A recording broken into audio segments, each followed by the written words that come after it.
আমাদের DM madam তো hawker নিয়ে আমাদেরও বসেছিলেন, ডেকেছিলেন। সেখানে যেভাবে আলোচনা হয়েছে ওনাদের একটা পুনঃস্থাপন করা, সেই জায়গাটাকে আমাদের দেখে নিয়ে সেই কাজও আমরা ত্বরান্বিত করব। রাজ্যের মুখ্যমন্ত্রী মমতা বন্দ্যোপাধ্যায়ের নির্দেশের পরই সম্প্রতি পুরো পরিষেবা নিয়ে পুরো কর্তৃপক্ষের সাথে বৈঠক করেছিলেন জলপাইগুড়ি জেলাশাসক সামা পারভীন। ওই বৈঠকের পর আজ কাজকর্ম খতিয়ে দেখতে জলপাইগুড়ি পুরসভার অন্তর্গত পানীয় জল পরিষেবা থেকে শুরু করে রাস্তাঘাট, হকার্স জোন, টোটো নিয়ন্ত্রণ ইত্যাদি বিভিন্ন কাজের উন্নয়নের বিষয়ে বৈঠক সারেন সদর মহকুমা শাসক তমজিৎ চক্রবর্তী। পুরসভার সূত্রে খবর, শহরের হকার জোন চিহ্নিতকরণের কাজ শুরু করা হচ্ছে বলে এর জন্য ব্যবহার করা হবে সরকারি অ্যাপ। ইতিমধ্যে ওই অ্যাপের বিষয়ে কর্মীদের প্রশিক্ষণ দেবারও কাজ শুরু হয়েছে বলে খবর। পুরসভার চেয়ারম্যান পাপিয়া পাল জানান, সমস্ত কাজই প্রশাসনের সাথে সমন্বয় রেখে করা হবে।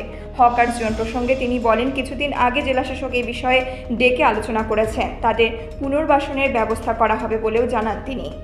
জানতে যে ওনারা কীভাবে কী কাজ করছেন, কয়েকটা বিষয় নিয়ে কথা হলো।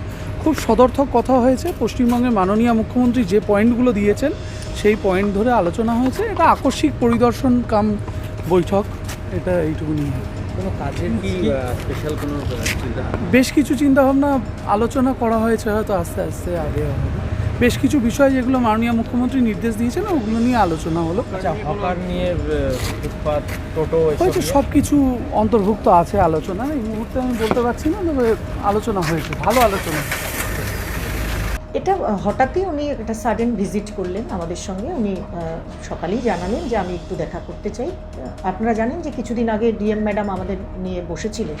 সেক্ষেত্রে প্রশাসনের সাথে পুরসভার একটা লিয়াজো মেনটেন করে আরও কাজগুলিকে যাতে সুন্দরভাবে আমরা মানুষকে পরিষেবা দেওয়ার ক্ষেত্রে এগিয়ে যেতে পারি, ডিএম ম্যাডাম যেরকম একটা মিটিং করেছিলেন তারই একটু আপডেট নিতে, যে আমরা কতটুকু আগালাম, কি করলাম, বিভিন্ন জিনিস নিয়ে একটু অফিসিয়ালি একটু আলোচনা করে গেলাম, এটুকু।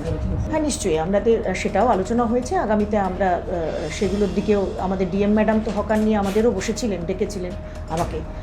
সেখানে যেভাবে আলোচনা হয়েছে ওনাদের একটা পুনঃস্থাপন করা, সেই জায়গাটাকে আমাদের দেখে নিয়ে সেই কাজও আমরা ত্বরান্বিত করব, সেগুলো একটু আলোচনা হলো। জলপাইগুড়ি থেকে দিব্যেন্দু সিনহার রিপোর্ট, নিউজ মেট্রো।